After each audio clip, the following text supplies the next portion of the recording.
पहली फसल आपने पाकिस्तान में हवा में कौन सी काश्त की है उसके?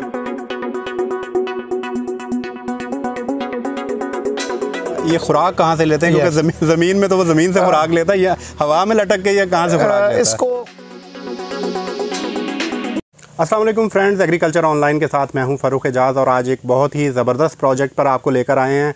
ये प्रोजेक्ट बेसिकली है हवा में काश्तकारी के हवाले से। सुनने में तो काफ़ी हैरान कुन है कि हवा में काश्तकारी कैसे हो सकती है, और बिल्कुल ये ऐसे ही है कि इसमें किसी भी किस्म की मिट्टी की ज़रूरत नहीं है और बिल्कुल हवा में पौधे जो हैं उनको काश्त किया गया है। पहली क्रॉप काश्त कर दी गई है और पाकिस्तान ही है ये बिल्कुल भी उस वीडियो की तरह नहीं है जैसा गुज़श्ता दिनों में हमने सोशल मीडिया पे देखा कि एक वीडियो जिसमें ये बताया गया था कि अंडे पौधों के साथ लगे हुए हैं। ये बिल्कुल उस तरह से भी नहीं है, लेकिन इस प्रोजेक्ट को किया है हमारे national agriculture research centre Islamabad ने, और पहली दफ़ा ये काश्त की गई है हवा में फसल और आलू को काश्त किया गया है। इस वक्त डॉक्टर ऐश मोहम्मद हमारे साथ मौजूद हैं जो कि इस प्रोजेक्ट को लीड कर रहे हैं।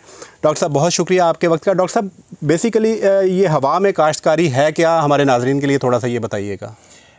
असल में इसको एरोपोनिक्स कहते हैं और ये वाकई हवा में ही होती है कि इसको हम मॉइस्चर कहते हैं। सॉइल लेस एक कल्टीवेशन है कि इसमें हम जो ज़मीन से बाज़ दफ़ा होता है, चूँकि हम इसमें सीड प्रोड्यूस कर रहे हैं, तो इन्फेक्शन से बचाने के लिए जो सॉइल बॉर्न इन्फेक्शंस हैं उसको बचाने के लिए इसको हम एरोपोनिक्स में कल्टीवेट कर रहे हैं। अच्छा डॉक्टर साहब, यानी कि आप कहना चाह रहे हैं कि ज़मीन में जब आप काश्त करते हैं तो उससे कुछ डिजीज़ पौधे में आने का चांस होता है, जिसकी वजह से आप इसको हवा में काश्त करते हैं? एक तो ये भी है, और दूसरा चूँकि हमें नंबर्स ज़्यादा चाहिए होते हैं तो इसलिए हमें इसको इस टेक्नोलॉजी में लेके आते हैं। अच्छा, पहली फसल आपने पाकिस्तान में हवा में कौन सी काश्त की है उसके बारे में थोड़ा सा बताइए। ये पहली फसल तो ये पोटैटो की ही लगी हुई है, ये जो आपके सामने है। बिल्कुल। और ये है potato seed production technology, aeroponics है। यानी इसमें आप पोटैटो का सीड बनाएंगे? जी, पोटैटो का सीड बनाएंगे। अच्छा डॉक्टर साहब, ये फ़र्स्ट टाइम स्टार्ट किया गया और इसकी थोड़ा सा बैकग्राउंड हमें बताइएगा कि वैसे ओवरऑल दुनिया में जो है हवा में काश्तकारी कब से शुरू हुई और पाकिस्तान में क्या ये फ़र्स्ट टाइम है कि पाकिस्तान में हवा में काश्तकारी स्टार्ट की गई? वर्ल्ड में तो बहुत पहले से ही ये कोई 80s से चली हुई है,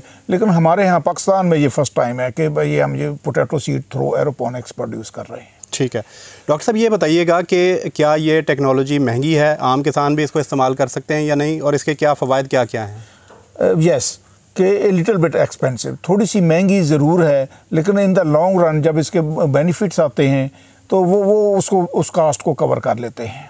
ठीक है। शुरू में तो इसकी कास्ट लगेगी, वन टाइम इन्वेस्टमेंट है, लेकिन ये आगे चलती रहती है कई साल तक, तो इससे वो कास्ट भी रिकवर हो जाती है और मुनाफा भी कमाते हैं। अच्छा डॉक्टर साहब, अराउंड जो है इस पर कितनी लागत आ सकती है एरोपोनिक्स पे, और दूसरा थोड़ा सा ये भी ब्रीफ कर दीजिएगा कि क्योंकि नाजरीन ये सोच रहे हैं कि हवा में पौधे लगे हुए हैं तो ज़मीन में तो जब लगा होता है तो ज़मीन से खुराक लेता है, तो हवा में ये खुराक कहाँ से लेता है सर? एक तो आपने कास्ट की बात की, कास्ट ये है कि कितनी बड़ी फैसिलिटी है, इट डिपेंड्स, लेकिन ये सिर्फ स्क्रीन हाउसेज हैं और उसके पीछे वो पंप है जो उसको वो करता है, कि बहुत ज़्यादा हाई फाई टेक्नोलॉजी नहीं है। ठीक है। सिर्फ इसकी मैनेजमेंट जो है उसके लिए हम लोगों को ट्रेन भी करेंगे कि कैसे इसको मैनेज करना, वो एक है, लेकिन technology is not too much advanced. ये खुराक कहाँ से लेते हैं? क्योंकि ज़मीन में तो वो ज़मीन से खुराक लेता है, या हवा में लटक के या कहाँ से खुराक लेता है? इसको खुराक हम मॉइस्चर में उसके न्यूट्रिएंट्स जो प्लांट न्यूट्रिएंट्स हैं वो हम उसको मॉइस्चर की शेप में देते हैं। ठीक है। और वो मॉइस्चर जो है इसको हम हर 4 मिनट के बाद 40 सेकंड्स के लिए इसको मॉइस्चर मिलता है। तो न्यूट्रिएंट्स जो हैं डॉक्टर साहब वो कॉस्टली होते हैं या वो जो है कोई उनकी कॉस्ट इतनी ज़्यादा नहीं होती? ज़्यादा कॉस्ट नहीं है, जो इसके बेनिफिट्स हैं ना, तो अगर हम उसको उससे कंपेयर करेंगे तो ज़्यादा कॉस्ट नहीं है, इट इज़ प्रॉफिटेबल बिजनेस। अच्छा डॉक्टर साहब, ये जो आपकी फैसिलिटी है इसमें आप कितने प्लांट्स काश्त कर सकते हैं और इस पर कितनी लागत आई है इसकी जो बिल्डअप में? यस, ये जो फैसिलिटी है ये बेसिकली कोरियन गवर्नमेंट की डोनेटेड है, तो ये सारे के सारे ओवरऑल वहाँ से ही आया है, लेकिन ये पाकिस्तान में डूएबल है कि जस्ट स्क्रीन हाउसेज हैं, पीछे पंप है और मॉइस्चर है। तो पहली बात तो ये है। दूसरी बात ये है कि इसको कैसे हम आगे प्रमोट कर सकते हैं। तो प्रमोट तो ये है कि हमने इसमें एक्सटेंसिव ट्रेनिंग्स का प्रोग्राम बनाया हुआ है कि पहले हमने पब्लिक सेक्टर के लोगों को ट्रेन कर 2 ट्रेनिंग्स हम दे चुके हैं, अगले स्टेप में हमने फार्मर्स को देनी है और बाकी जो लोग रह गए हैं। तो इस तरह इसको मकसद ये है कि इस टेक्नोलॉजी को कमर्शलाइज कर दिया जाए। फ्यूचर क्या देख रहे हैं डॉक्टर साहब इस टेक्नोलॉजी का कि हवा में फसलें काश्त होंगी? यस, इसका फ्यूचर आजकल तो वैसे पूरी दुनिया ही सॉइललेस कल्चर पे जा रही है, बाकी वेजिटेबल्स भी, फ्रूट्स भी, क्यों मतलब लोग आ गए हैं, हेल्थ कॉन्शियस हो गए हैं, और जैसे ज़मीनें कम भी हो रही हैं तो उसके अल्टरनेट मल्टी स्टोरी वो चीज़ें उस तरफ भी लोग जा रहे हैं। तो फ्यूचर तो इसका यही है, और हमारे लिए तो ये बिल्कुल फ्यूचर इसका ये है कि हम टोटली डिपेंडेंट हैं इंपोर्टेड सीड पे।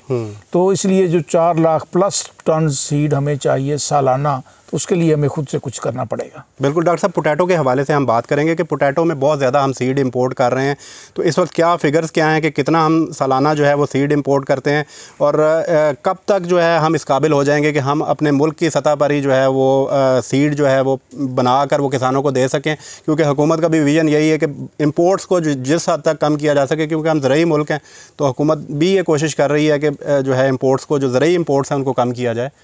तो इसमें ये है कि हम 15 से 20 हज़ार टन इंपोर्ट करते हैं पोटैटो, जबकि हमारी रिक्वायरमेंट 4 लाख प्लस टन्स की है सालाना सीड। एक तो ये है कि जो हम इंपोर्ट करते हैं उसको हम कवर करेंगे, और दूसरा ये है कि हमारे चूँकि 4 लाख टन सीड है वो सारे का सारा अनसर्टिफाइड है, तो उसको हम लोग सर्टिफिकेशन की तरफ लेके जाएंगे। और तीसरा क्वेश्चन ये है कि ये कब तक लग पड़ेगा। ये आपके सामने ट्यूबर्स लग गए हैं, इसको एक दफ़ा हम स्क्रीन हाउस में मल्टीप्लाई करेंगे, और इन द मीन वाइल हम फार्मर्स को ट्रेन करेंगे, और फार्मर्स को हमारा मकसद ये है कि अपने लिए और अपने इर्द गिर्द के लोगों के लिए फार्मर खुद भी प्रोड्यूस करें, और अगले 2 से 3 साल में इंशाल्लाह ये हम इंपोर्ट ख़त्म कर देंगे। बहुत ज़बरदस्त। डॉक्टर साहब, ये बताइएगा कि जो इस ट्यूबर्स के नीचे जो हैं वो कितने आलू बनते हैं, और इनको आगे फिर मल्टीप्लाई करने का तरीका क्या होता है कि इनको आप दोबारा कहीं ज़मीन में फिर मल्टीप्लाई करते हैं। और दूसरा ये बताइएगा सर, जो इंटरनेशनली सीड आ रहा है वो कौन सी जनरेशन हमें जो है हमारे किसानों को मिलती है, और इससे जो है वो कौन सी जनरेशन आप काश्त करने के लिए देंगे? यस, कि जो इंटरनेशनल सीड आ रहा है वो 8 से 9वीं जनरेशन का हमें मिल रहा है। तो इसके पर प्लांट जो ट्यूबर्स बनेंगे, हमारा वो एस्टीमेट है, जैसे आपने देखा भी है कि पर प्लांट 50 प्लस ट्यूबर्स बनेंगे, और उसको एक दफ़ा हम स्क्रीन हाउस में मल्टीप्लाई करेंगे, और उसके बाद फार्मर्स को वहाँ से ही हम देना शुरू कर देंगे कि वो अपनी मल्टीप्लिकेशन खुद से शुरू कर ले। अच्छा डॉक्टर साहब, आपने 50 ट्यूबर कहा, तो इससे आम किसान क्या समझ सकता है कि एक पौधे के नीचे 50 आलू लगेंगे? यस, कि 50 सीड, उसका जो न्यूक्लियस सीड है G0 जिसको हम कहते हैं, वो 50 लगे। और अगर आप ज़मीन में काश्त करते हैं तो वो कितने लगते हैं? ज़मीन में 8 से 10। ज़बरदस्त, ये तो यानी कि बहुत ज़बरदस्त 5 टाइम्स ज़्यादा इसको इंक्रीज़ है।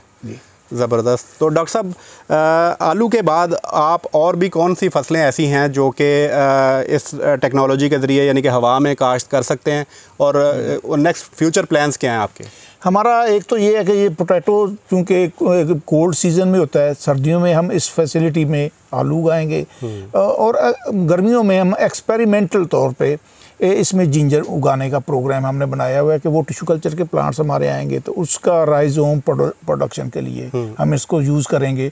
वो भी अभी एक्सपेरिमेंटल, ये प्रूव टेक्नोलॉजी है फॉर पोटैटो, लेकिन जिंजर पे हम लोग एक्सपेरिमेंटली इसको शुरू करें। डॉक्टर साहब, ये बताइएगा कि इसमें टाइम ड्यूरेशन जो है, क्या वो भी कम होगा या टाइम ड्यूरेशन उतना ही रहेगा पोटैटो की काश्त के हवाले से? बिल्कुल, ये आपने बहुत अच्छा क्वेश्चन है आपका कि टाइम ड्यूरेशन इसका हम कम करेंगे वो इस तरह कि हम इसकी शटल मल्टीप्लिकेशन, कि यहाँ से अभी ये जो हम हार्वेस्ट करेंगे इसको हमारा नॉर्दर्न एरिया में GB में हम मल्टीप्लाई करेंगे, एक सीज़न वहाँ का हम उसको करेंगे, ताकि हमारा जो है ना वो टाइम कम हो सके। ठीक है डॉक्टर साहब, इसका जो है मल्टी स्टोरी यानी कि जिस तरह से हम देख रहे हैं कि बाहर के मुल्कों में जो है वो वर्टिकल गार्डनिंग अब स्टार्ट हो गई है, तो ये तो एरोपोनिक्स है, तो अब इसका क्या वर्टिकल गार्डनिंग करके तो इसकी जो है मल्टीप्लिकेशन जो है वो तेज़ की जा सकती है? यस, अगला स्टेप यही है कि जो हमारा रिसर्चेबल होगा कि हम इसको मल्टी स्टोरी उस पर ले जाएँ। अच्छा डॉक्टर साहब, अभी तो ये कॉस्टली है, तो ये बताइएगा कि क्या इन फ्यूचर जो है आप हमारे जो लोकल फार्मर्स हैं उनके लिए कोई ऐसी इसको टेक्नोलॉजी को कोई सस्ता करने का, यानी कि उसका कोई सस्ता सोल्यूशन तैयार करने की भी कोशिश कर रहे हैं? बिल्कुल, ये सारी की सारी जब ये चीज़ें लोकली ये बन रही हैं, सिर्फ उनको असम्बल करना है, और उससे इसकी कास्ट जो है 1/3 पे आ जाएगी। ज़बरदस्त, बहुत ही ज़बरदस्त प्रोजेक्ट है। डॉक्टर ऐश मोहम्मद साहब ने बहुत ही दिलचस्प मालूमात शेयर की कि किस तरह से आलू को अब पाकिस्तान में हवा में काश्त किया जाएगा और इससे फ़ायदा उठाया जाएगा। पाकिस्तान का जो किसान आलू की 7वीं 8वीं जनरेशन जो बाहर से मंगवा के काश्त करता है उसको अब वो नहीं करनी पड़ेगी। तीसरी चौथी जनरेशन जो है अब वो किसान को मिलना शुरू हो जाएगी, उससे प्रोडक्टिविटी भी बढ़ेगी किसान की, और इन फ्यूचर जो है किसान को बहुत ज़्यादा फ़ायदा होगा। और इन दी लॉन्ग रन पाकिस्तान को भी इसका बहुत ज़्यादा फ़ायदा है, क्योंकि बिलियंस ऑफ डॉलर्स का जो है वो सीड आलू का इंपोर्ट किया जाता है, जिससे मुल्क की इकॉनमी को भी नुकसान पहुँचता है और हमारा मुल्क जो है वो खुद कफ़ील हो सकेगा। डॉक्टर साहब, आपको और आपकी टीम को बहुत ज़्यादा मुबारकबाद इस प्रोजेक्ट पर, और हम उम्मीद करते हैं कि कामयाबियाँ आपके कदम चूमेंगी इंशाल्लाह इन फ्यूचर में, और पाकिस्तान को आलू की काश्त में आप जो है वो खुद कफ़ील बनाएंगे। और जिस तरह से आपने बताया कि इन फ्यूचर जो है जिंजर में भी आपका है कि आप इसमें जिंजर को भी काश्त करेंगे, तो इंशाल्लाह आपसे मुलाकात रहेगी और हम अपने नाज़रीन को आगे जिंजर की काश्त भी दिखाएंगे कि किस तरह से जिंजर की काश्त यहाँ पर की जाती है। डॉक्टर साहब से आपके मज़ीद भी कोई क्वेश्चन हो तो आप कमेंट सेक्शन में पूछ सकते हैं। हम कोशिश करेंगे कि डॉक्टर साहब से उन सवालों के जवाब लेकर आपको आगाह किया जा सके। नेक्स्ट वीडियो तक के लिए इजाज़त दीजिए। अल्लाह हाफ़िज़।